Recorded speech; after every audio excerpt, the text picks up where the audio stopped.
Today, we're going to dive into a captivating drama featuring our main character, Sora, who possesses extraordinary supernatural abilities. With his powers, he can lift objects into the air without ever touching them, showcasing his immense strength.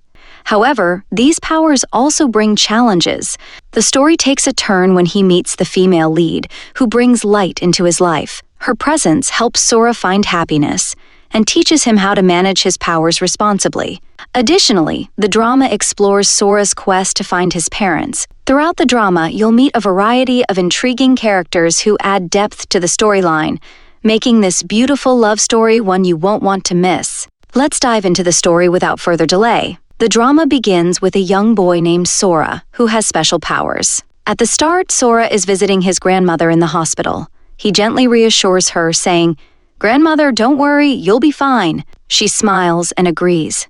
And when she tries to give Sora a special mask, his father stops her, objecting to the gesture. But grandmother insists, telling his father it isn't Sora's fault, and gives the mask to Sora anyway. She explains that this God mask is something he should always keep close. It will help him control his anger and become a better person. Sora gratefully accepts the mask, promising his grandmother, "One day, I'll become a good person." At this moment, Diet, his father, says something harsh. "You'll never be human, you're a monster." Hurt and angered by his father's words, Sora's heart feels broken. Grandmother quickly steps in, quieting his father and reassuring Sora that he is not a monster. Sora, feeling torn, admits, "But every time, everyone seems to get hurt because of me." Grandmother tells him that with the God mask, he can control his actions and avoid causing harm. Sora then promises her, "I'll be a good kid, and I'll take care of you, Mom and Dad." He proudly puts on the God mask to show her, but when he turns to her for approval, she doesn't respond. Frantically, Sora tries to wake her and his parents join him, but she remains still. She has passed away. The scene then shifts to Sora's school. Sora lives in Japan with his family, though his parents are originally from Thailand. After his grandmother's death, Sora becomes inseparable from the God mask, wearing it all the time. This focus helps him stay grounded, keeping his attention solely on his work. However, one day, another student, known for bullying other kids, targets Sora. The bully snatches the mask from him, taunting him and assuming Sora is weak. Sora pleads, "Please don't do this, give me back my mask." But the bully only finds amusement in Sora's distress, mocking him further. Heartbroken, Sora's sorrow quickly shifts to rage, and in an intense moment, he focuses his powers on the bully, lifting him into the air effortlessly. Shocked, the bully struggles but finds himself immobilized as Sora's anger channels directly onto him. The force of Sora's powers is so strong that even the classroom windows shatter. The bully's face begins to show signs of strain as if he's suffocating. Just then, a group of girls enters the room and starts screaming, breaking Sora's concentration. The bully drops to the ground, and Sora suddenly realizes the extent of what he'd done in his anger. In the next scene, Sora's parents are called to the principal's office. The bully's parents file a complaint, prompting the principal to announce that Sora is too dangerous to remain at the school. They decide to expel him to prevent further harm, leaving his parents saddened and disappointed. Outside the office, Sora reflects on his actions, feeling regret and frustration at his lack of control over his anger and powers. At home, Sora's father, angry and at a loss, confines him to his room, forbidding him from leaving the house. When his mother tries to check on Sora, his father stops her, insisting they should distance themselves, as he no longer sees Sora as their son, but rather as a danger. Sora, overhearing, feels crushed by his father's words. His father vents his frustration, saying Sora has been expelled from every school and nearly hurt people on multiple occasions. To make matters worse, he blames Sora for his mother's death. Unable to bear it any longer, Sora's mom stands up for him, rejecting the harsh accusations. But Sora, already overwhelmed, cries out, struggling with the guilt and anger that begin to fuel his powers. The lights flicker, and the energy in the room grows intense. His father, terrified, prepares to confront him, but inside, Sora's rage causes objects to float around him, with windows breaking from the force. A stray object accidentally hits his mom, snapping Sora back to reality. He moves toward her to help, but his father blocks him, now resolute in his decision. He feels Sora must leave, believing there's somewhere else Sora belongs. As the scene ends, a car arrives outside the house, and strangers step out, ready to take Sora to a place he was meant to be all along. Only Sora emerges from the house with his luggage. After placing his bags in the car, he takes a seat and looks out at the people gathered outside. One of the individuals assures him, "Don't worry, we'll bring you back home soon." These people are from a prominent research institute. As Sora travels with them, the head of the team explains that they're taking him to the Institute for treatment. They want to understand the issues he faces, especially given the reports about his powers. The head mentions that they believe Sora might learn to use his abilities for good. Feeling anxious, Sora responds that he just wants to get better quickly so he can return to his mom and dad. The atmosphere grows quiet, reflecting the weight of his words. The head introduces himself as Mr. Soji, setting the stage for Sora's new journey. Next, we see the impressive Japanese Technology Science Department, an enormous facility that leaves Sora in awe. Inside, the advanced technology gives the impression of a futuristic world. Mr. Soji takes Sora to a testing room, explaining that he will need to come here every day for evaluations. Sora looks around, amazed by the strange experiments and the dangerous-looking drones. Feeling uneasy, he realizes he's in a secure area at the bottom of the science department, where escape is not an option. Once in his room, Sora expresses how much he misses his mom and asks when he can talk to her. Mr. Soji reminds him of the incident with his family and explains that he will be allowed to see them only after he gets better. He reassures Sora that they will help him heal, allowing him to live happily with his parents without causing harm to anyone. Sora feels a surge of hope, asking if Mr. Soji will really cure him and if he will introduce him to his parents. Mr. Soji confirms this, which makes Sora even happier. After Mr. Soji leaves, Sora looks in the mirror, promising himself that he won't cry anymore and will recover quickly to reunite with his family. The next day, Sora begins a rigorous routine at the Research Institute. First, he establishes a study schedule, but he struggles to grasp the complex material presented to him. Despite the difficulty, he remains determined to learn. Alongside his studies, Sora also participates in combat training designed to strengthen him. A doctor visits regularly to take Sora's blood for tests and to help create medicine for his condition. Although Sora feels scared during the process, he complies, understanding its importance. One of the main tasks involves discovering how Sora can lift objects with his mind. Initially, he struggles to lift a piece of fruit using his powers, managing only a few seconds before it falls. Mr. Soji observes this and realizes that Sora needs more practice to harness his abilities. As the days pass, Sora's routine consists of daily studies, constant monitoring through cameras, and increasingly challenging combat training.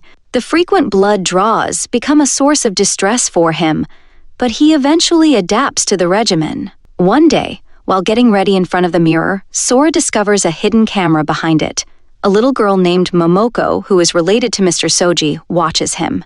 Mr. Soji explains to Momoko that Sora is someone she will need to care for as he grows up. Momoko happily agrees to look after him, expressing excitement as she observes Sora on the screen. One day, after donating blood, Sora notices another boy who seems to be watching him. Although he doesn't see the boy's face clearly, he senses someone observing him. Sora's routine continues, involving daily studies and blood donations, all while being monitored by Momoko.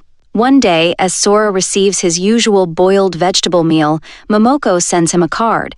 Seeing the card confuses Sora, and Momoko feels bad witnessing his bland diet. Later, while walking, Sora encounters the mysterious boy again, who appears to have difficulty walking. Sora tries to greet him in an effort to befriend him, but the boy does not respond and walks away. In the next scene, Sora practices controlling his powers, treating it like a game. Mr. Soji scolds him, emphasizing the importance of seriousness in his training if he hopes to get better. Sora acknowledges this and agrees to focus more. That night, Sora is plagued by nightmares, which leave him feeling distressed. Noticing his unease, Momoko becomes concerned. The following day, she sends Sora chocolates with a note suggesting that they will help chase away his nightmares. This small gesture brings Sora joy, making him feel less alone. The story fast-forwards 8 years, showing how Sora has grown. He has undergone numerous blood tests, honed his fighting skills, and excelled academically. Despite his comfort at the institute, he still faces challenges, especially as Mr. Soji struggles to develop a medicine using his blood. Sora continues to have nightmares, primarily due to his longing for his mother. While he shows improvement in his power control practice, he still finds it difficult to lift significant weights. Mr. Soji questions Sora about his lack of focus, to which Sora responds that he has many unanswered questions and misses his mother dearly. Mr. Soji firmly tells him that he cannot meet her just yet and emphasizes the need for Sora to focus on getting better first. Frustrated, Sora expresses his impatience, pointing out that he has been hearing this for the last 6 years. He pleads for at least a phone call with his mother, but Mr. Soji denies that request as well. Instead, he advises Sora to channel his anger into his training to facilitate his healing. The scene shifts to Momoko, who has also matured and recently returned from college to visit Sora at the science department, as she does regularly. Today is Sora's birthday, and Momoko has sent him a delicious chocolate cake along with other gifts that he loves. The card reads, "Happy birthday, Sora," which brings a smile to his face. He feels grateful, acknowledging the care she has shown him, even though he doesn't know her well. He enjoys the cake, feeling a sense of happiness in the science department. The narrative then jumps forward 6 years. Sora, now a young man, still feels unsettled after his blood donations. Meanwhile, Momoko has officially become a member of the Research Institute. Sora's training has progressed remarkably. He has perfected his power control and can lift and manipulate any weight at will. Mr. Soji is pleased with Sora's development, celebrating his achievements. Sora feels a growing sense of hope, believing that he might finally be able to leave the institute and reunite with his mother. However, whether this will come to pass remains uncertain. The story concludes this part with this cliffhanger, setting the stage for what comes next. At the start of part 2, Sora approaches Mr. Soji, confident now that he's gained better control over his powers, and insists that he should be allowed to go see his mother. However, Mr. Soji refuses without hesitation. When Sora starts to get frustrated, Mr. Soji remains calm and shows Sora his passport. He explains that the preparations for his departure are complete, with travel money set aside in an envelope. Yet, they still can't allow him to leave because the medicine they're creating from his blood isn't ready. Once it is, Mr. Soji assures, Sora will be free to go. Sora reluctantly accepts this and leaves, convinced that Mr. Soji may be telling the truth. As he walks away, the mysterious boy, the one who never speaks to anyone, is seen slipping quietly out of his room. Sora tried calling out to Mr. Soji to get his attention, but he didn't respond. When Sora got back to his room, in front of him were items that Sora's mother had sent, things Sora had never received or been told about, including a letter from his mom describing how much she missed him and how eagerly she was waiting for his return. Furious, Sora went straight to Mr. Soji, demanding to know why he had kept these things hidden. Mr. Soji, initially taken aback by how Sora had found everything, explained that they hadn't told him about these items because it might make him insist on seeing his mother even more. He added that Sora's longing for his family would only make it harder for him to focus on mastering his powers. Shocked and hurt, Sora began to realize the lengths Mr. Soji was willing to go to in order to keep him there. The conversation quickly escalated, and Mr. Soji accused Sora of still being a danger to others, even calling him a devil. Furious, Sora finally snapped, using his powers to hurl Mr. Soji across the room. Determined to escape, he grabbed his passport, important documents, and the envelope of money from the drawer. He made his way to the door, muttering an apology to Mr. Soji as he left.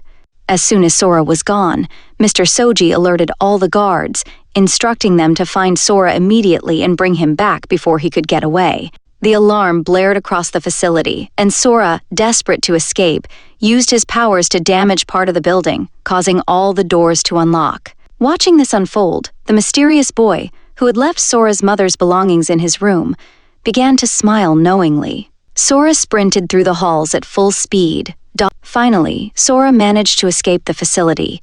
He kept running until he found a secluded place to hide.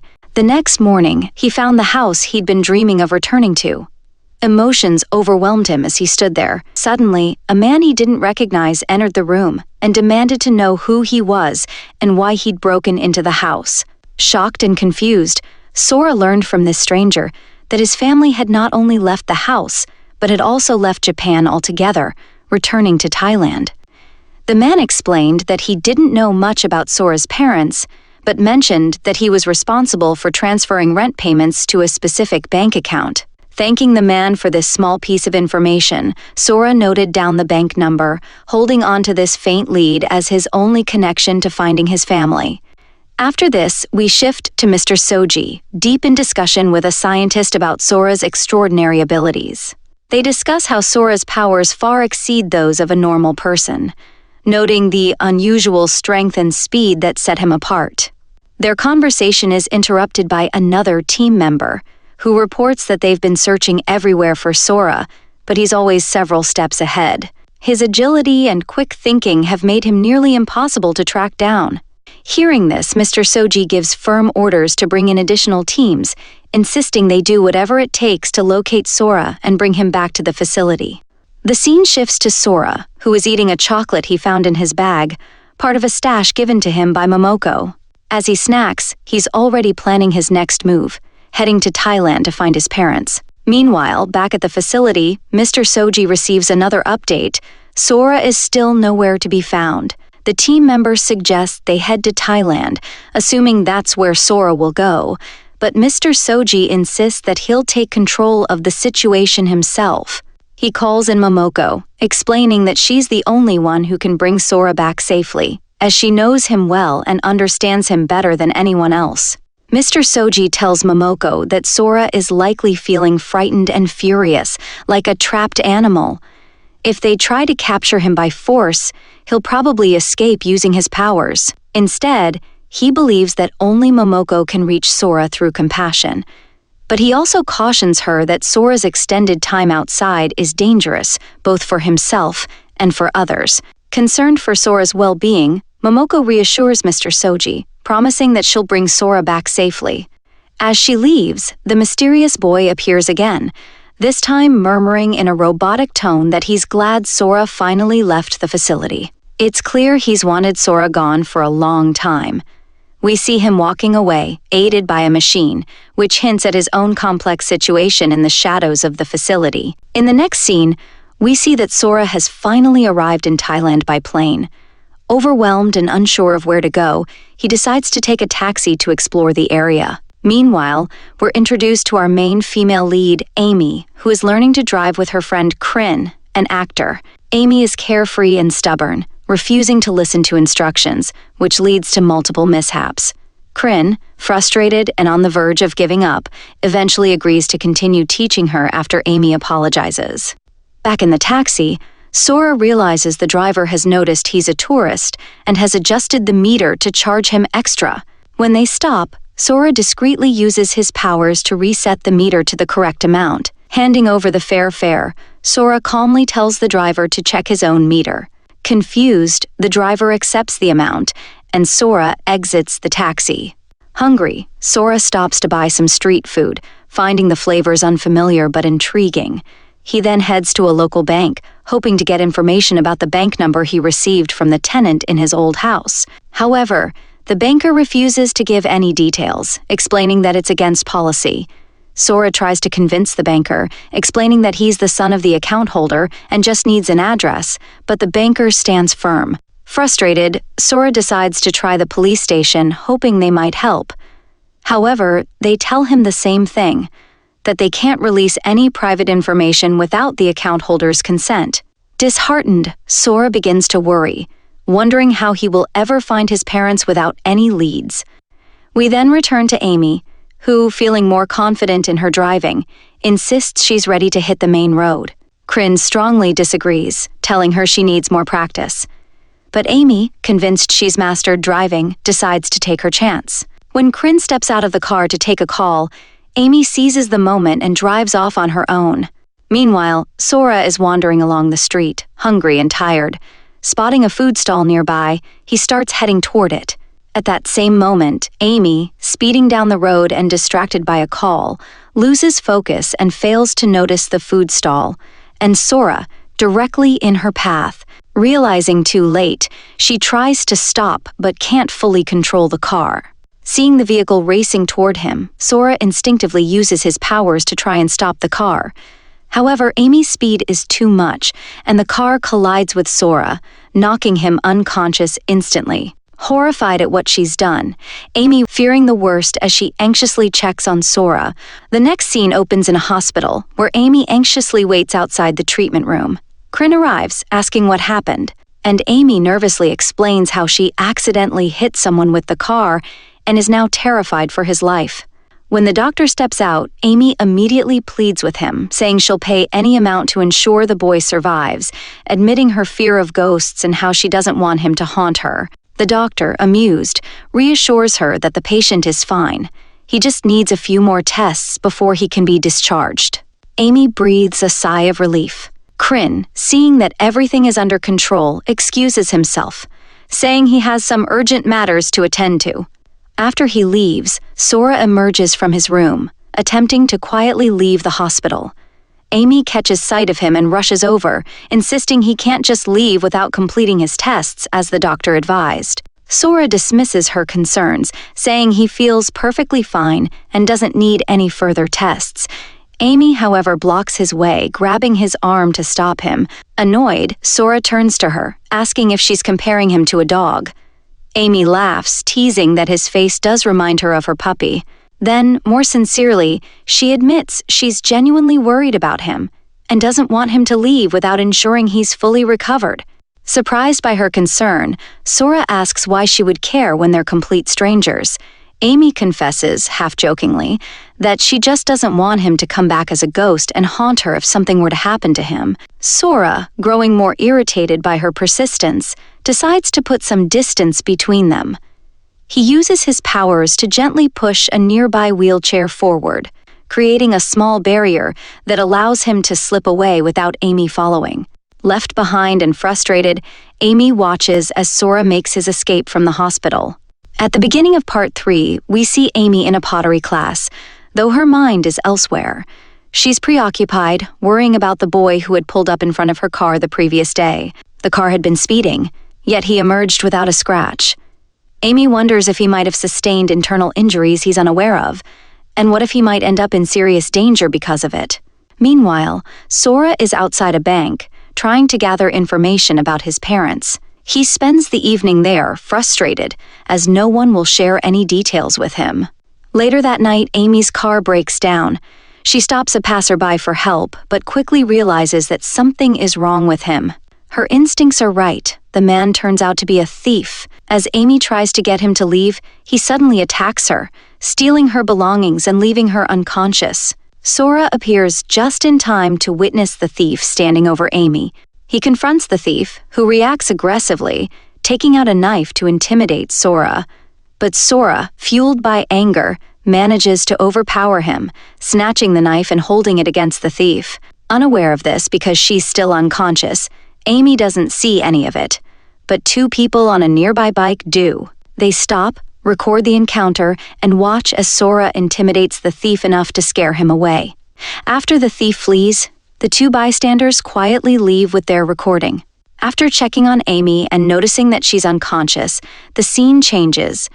We then see Amy awake and thanking Sora for saving her. She apologizes, feeling bad that he's hurt because of her, reminding him that he had an accident last time too.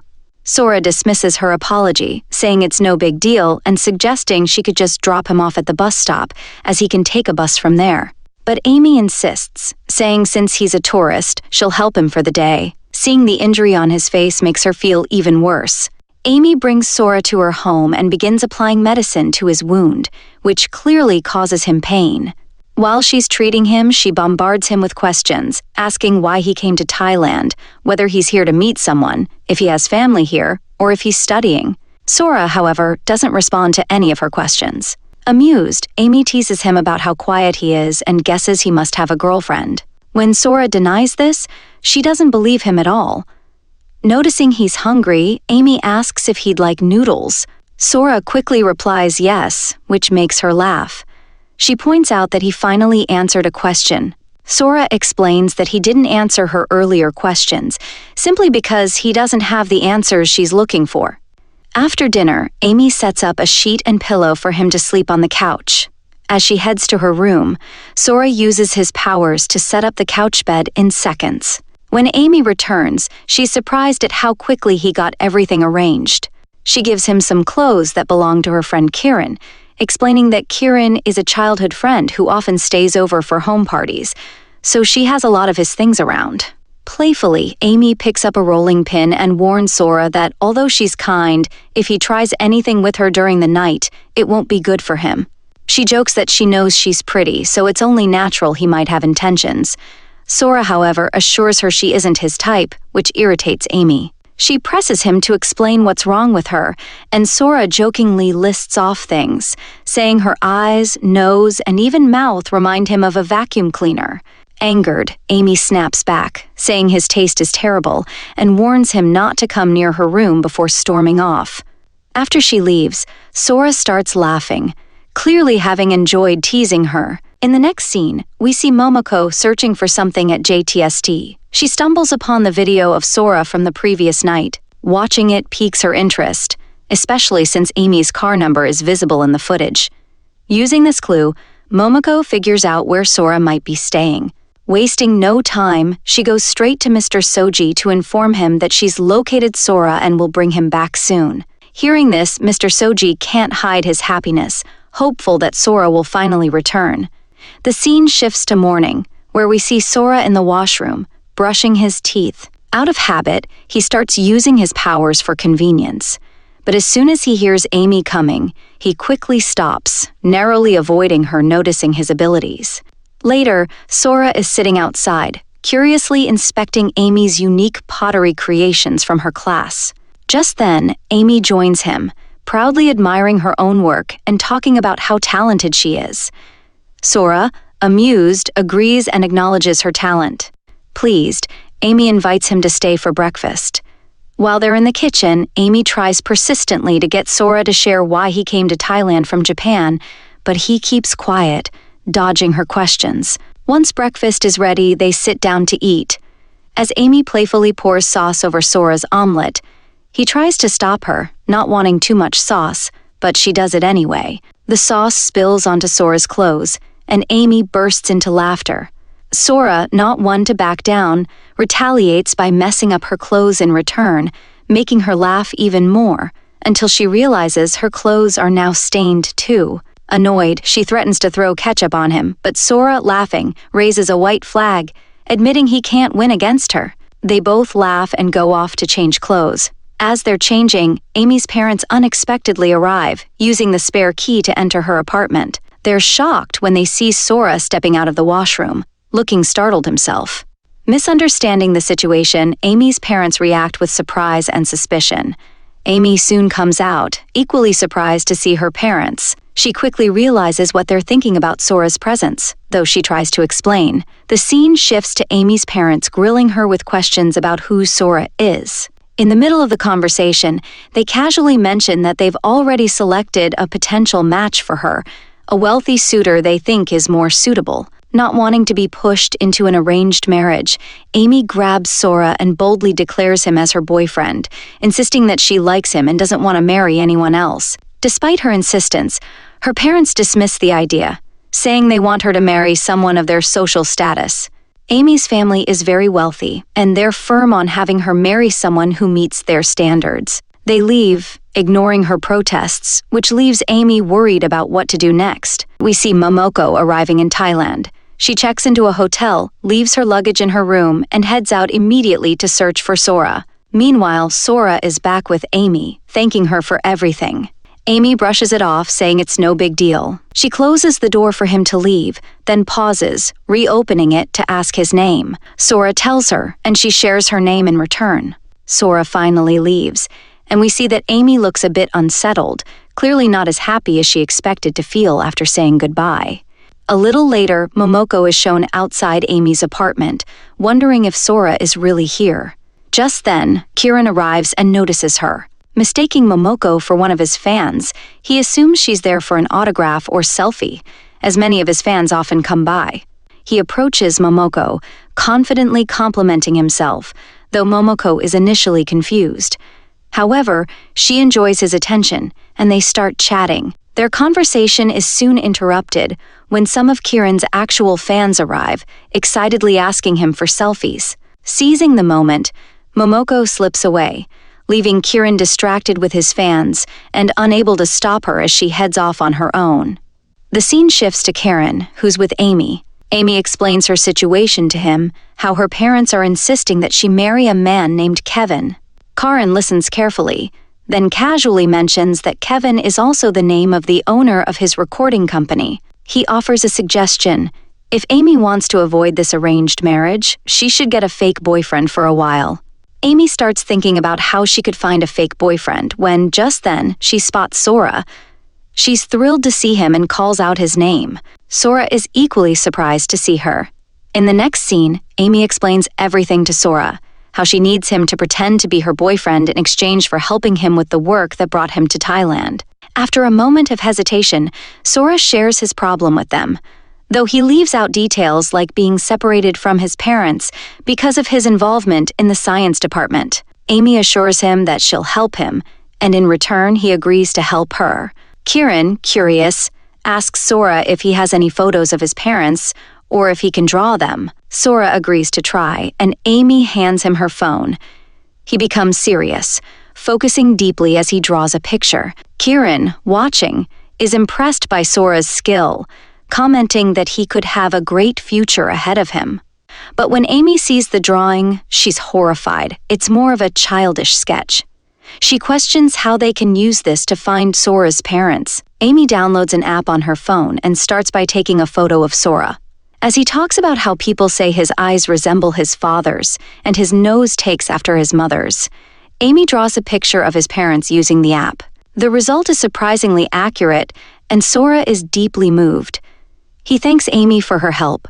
Amy suggests that they start asking around, so they head outside the bank, showing the photo to people, hoping someone will recognize Sora's parents. Unfortunately, no one can help.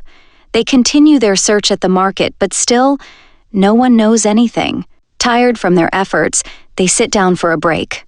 Amy gives Sora some water, and then, after he's finished, she takes a sip from the same straw. Sora, a little taken aback, asks why she would drink from his straw. Amy, unfazed, casually responds, "Yes, so what?" Sora, feeling a little uncomfortable, reveals that people often avoid drinking from his glass because they think he has a disease. Amy laughs at this and teases him, asking if his disease is madness. She reassures him, saying, "Don't worry, I'm crazier than you." Sora looks at Amy, touched and grateful. For the first time, someone is treating him like a normal person. The scene ends with Sora looking at Amy fondly. At the beginning of Part 4, Sora and Amy put up photos of Sora's parents all over town, including their contact information, hoping that someone might recognize them and reach out. Despite asking around and following leads, they cannot get any new information. Later, Amy invites Sora to stay at her house, and though Sora agrees, he insists on covering his own food expenses since he has some money saved. Amy agrees, and as she heads to her room, Sora asks if he can hold on to Amy's phone in case any calls come through. Amy hands it over and goes to bed, but Sora stays up all night, anxiously waiting by the phone. Unfortunately, no calls come, leaving Sora disappointed and Amy surprised to see him still waiting patiently. The next day, when Amy heads to her pottery class, she encourages Sora to come along so he won't be bored at home. As they're leaving, Momoko spots Sora from a distance and lights up with excitement, thrilled to have finally found him. When Sora and Amy drive off, Momoko follows them on her bike. In the next scene, we see Sora and Amy in their pottery class. When Amy's phone rings, Sora quickly answers, hoping it might be news about his parents, but it's just a regular call for Amy. Disappointed, he goes outside to sit by himself. Amy, noticing Sora's sadness, brings him a small dinosaur toy to cheer him up and reassures him that they'll find his parents soon. Her words calm Sora, and he begins to feel a little better. After class, they go to a restaurant, where Amy surprises Sora with an assortment of chocolates. She explains that she wasn't sure which kind he liked best, so she got a bit of everything. Sora is delighted, and they start playfully smearing chocolate on each other's faces, laughing and having fun together.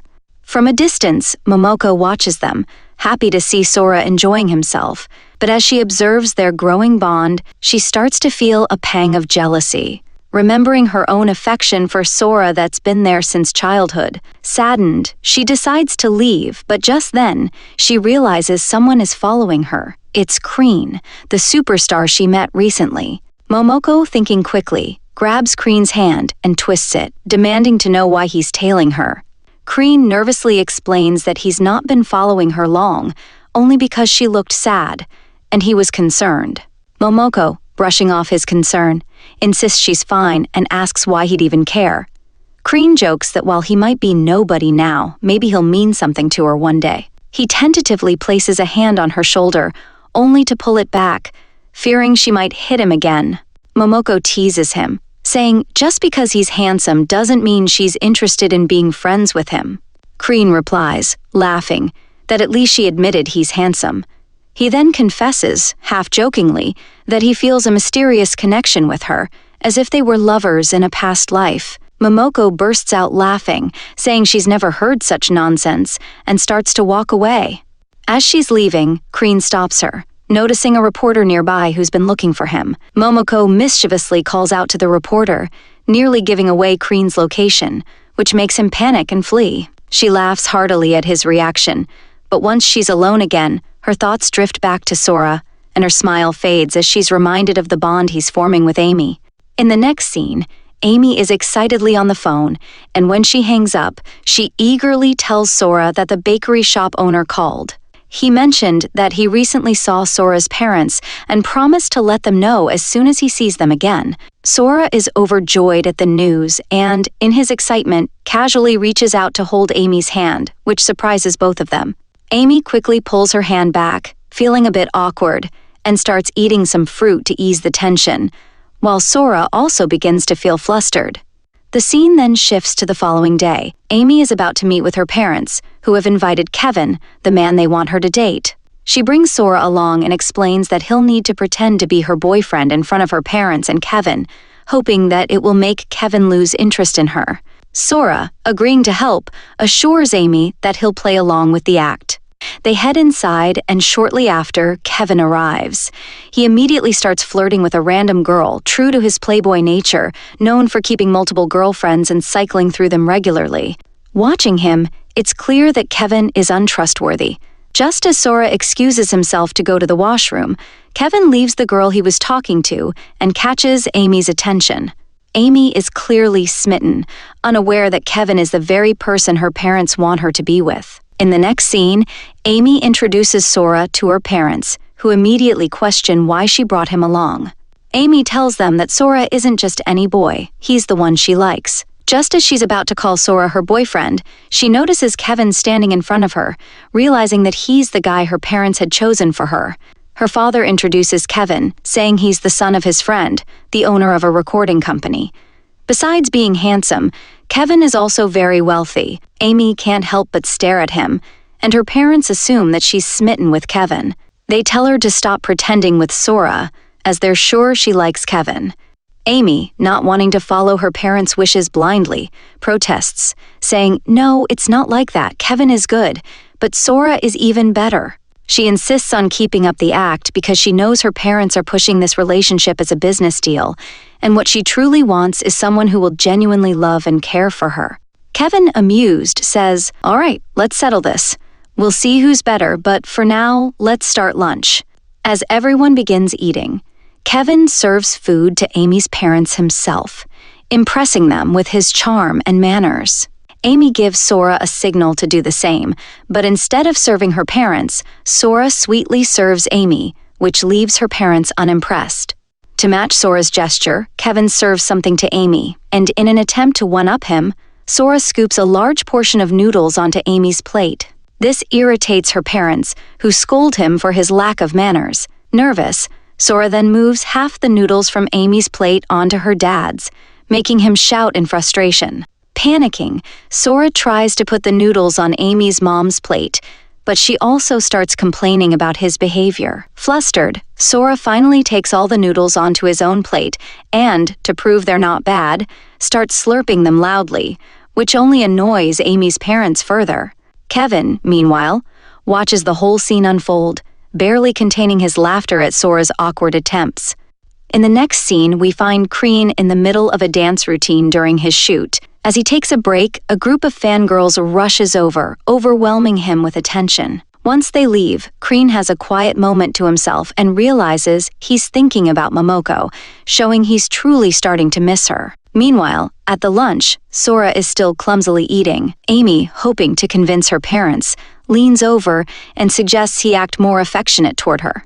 Sora hesitates, unsure how to act in love, but Amy encourages him to recall a time when someone loved him and just try to replicate it. Sora thinks back to his childhood, remembering how his mother used to lovingly comb his hair, apply powder to his face, and kiss him affectionately. With these memories in mind, he begins to imitate those gestures with Amy. First, he takes out a comb and carefully smooths Amy's hair. Everyone, including Amy, watches in surprise, taken aback by his unusual approach. Then he gently dusts some powder on her face, just as his mother once did, and finishes with a soft kiss on her forehead. Amy feels a bit flustered, and even Kevin is caught off guard by the display. Her parents exchange skeptical glances. Finally, Amy's parents confront her, revealing that they've spoken to her building's watchman, who told them that Sora only arrived a couple of days ago. Amy admits the truth, explaining that Sora isn't really her boyfriend. She then tells her parents that she staged the act to avoid having her future decided for her. Amy wants to choose someone who genuinely cares for her, someone she can feel a real connection with. With that, she takes Sora by the hand and leaves, making it clear to her parents that she intends to take control of her own life and decisions. Kevin realizes that Amy is an innocent girl who has likely been single for a long time. Understanding this, he decides that he will win her over and marry her. He assures Amy's parents that he will befriend her first and then slowly make her his own. Hearing this, Amy's parents are pleased, thinking that Kevin is the right choice for her. Back at home, Amy is very upset. Not only did things not go as planned, but her parents now know that Sora isn't her boyfriend. She worries about the pressure her parents will put on her to marry Kevin, unaware of Kevin's true nature. She's unsure if he's pretending to be a perfect match just because of his business skills. Sora, sensing her frustration, offers a way for her to release her anger, suggesting that she punch him in the face. Amy, initially excited by the idea, pauses before going through with it. She just can't bring herself to hit his innocent face, despite her anger. In the next scene, Sora is at a convenience store when Momoko approaches him. She strikes up a conversation, asking if he's from Japan, to which Sora replies affirmatively. Momoko shares how nice it is to meet someone from her country in another place, and as they talk, she picks out her favorite chocolate and hands it to Sora, claiming that she knows he likes it too. Sora is taken aback, asking how she knew this.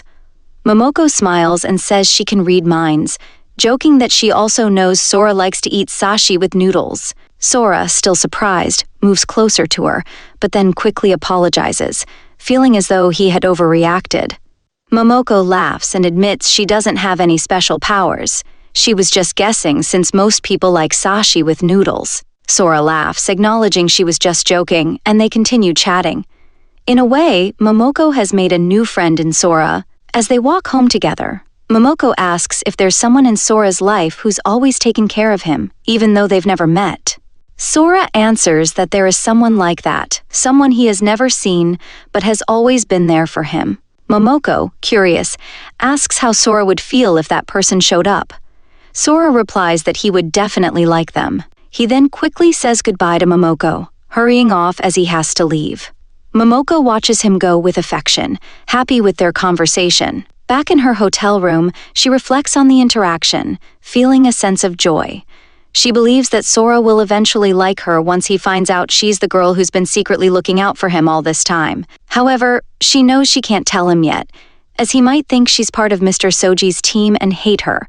So, for now, she decides to keep her secret. And with this, Part 4 comes to an end.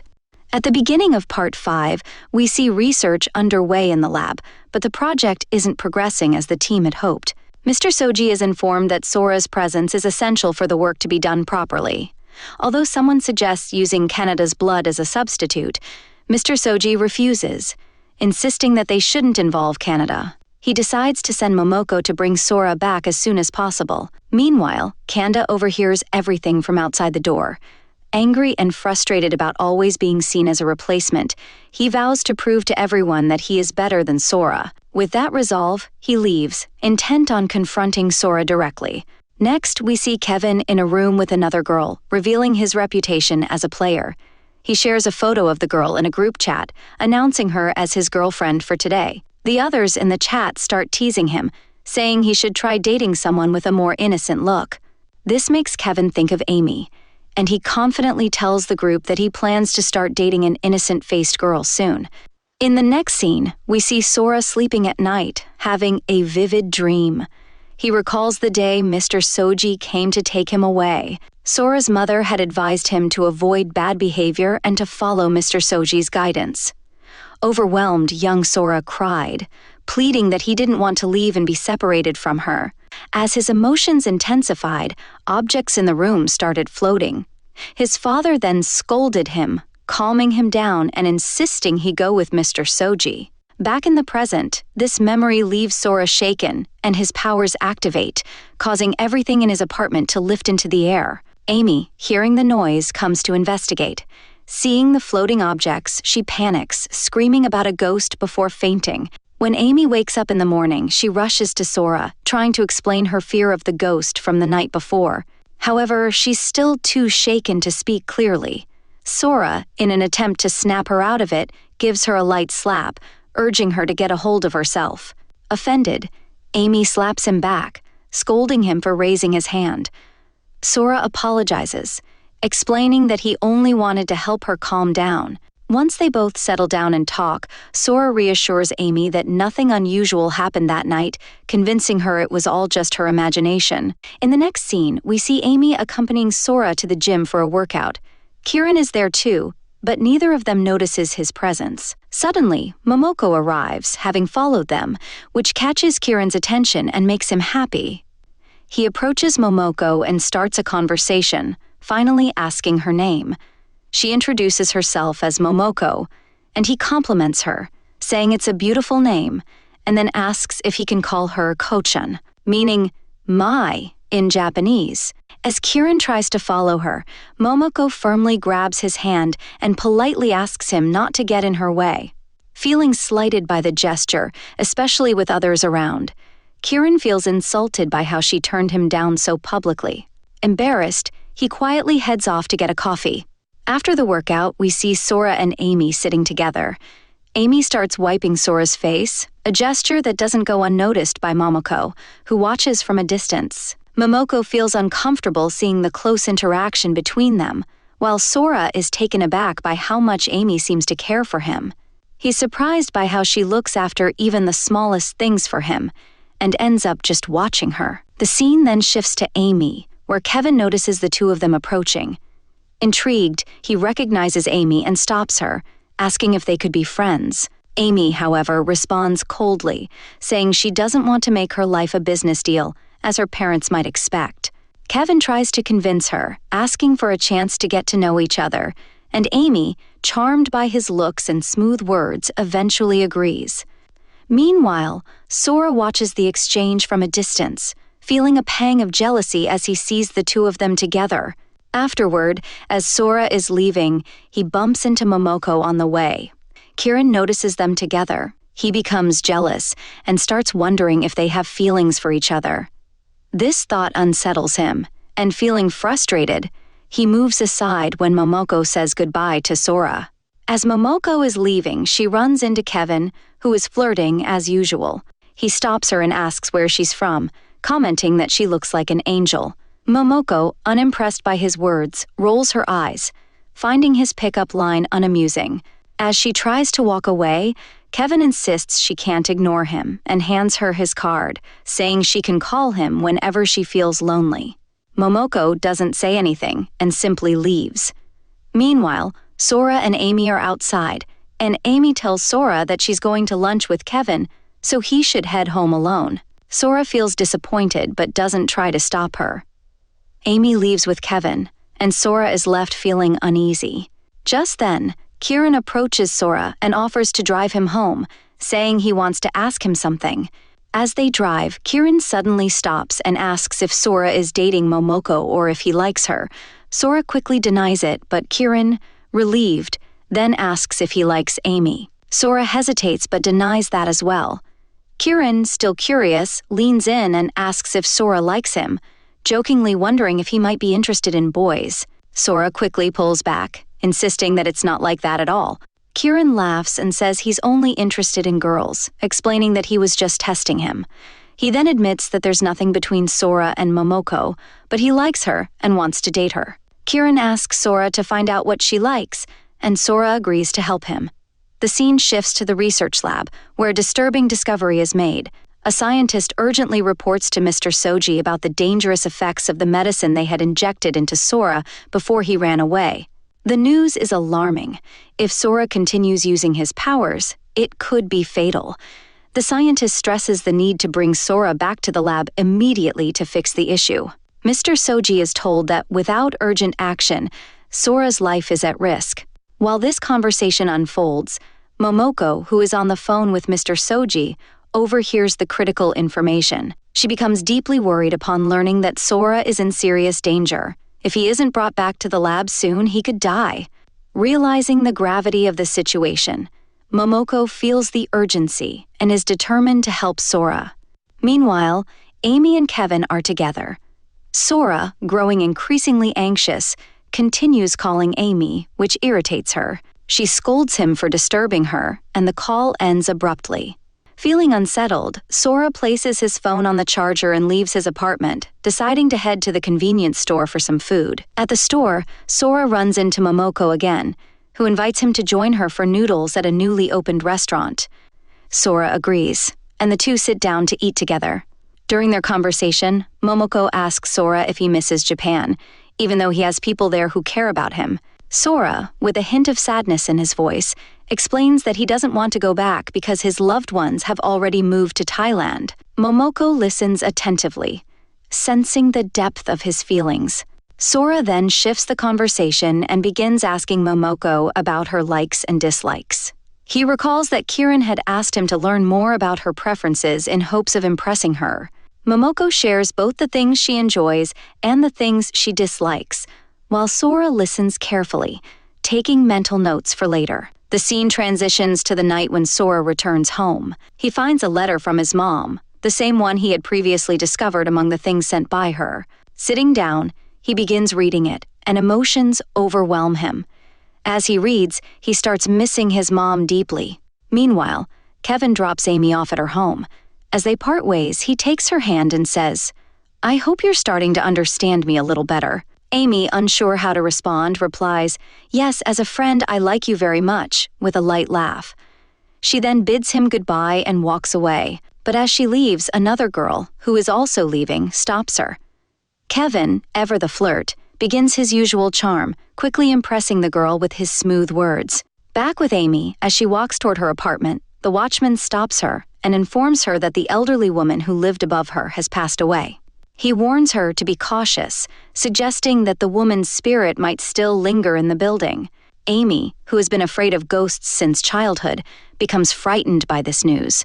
At the same time, Sora, still feeling the weight of missing his mom, uses his powers to move a tissue box, inadvertently causing items around him to levitate. Amy, who happens to be near, sees the objects floating in the air and screams in fear.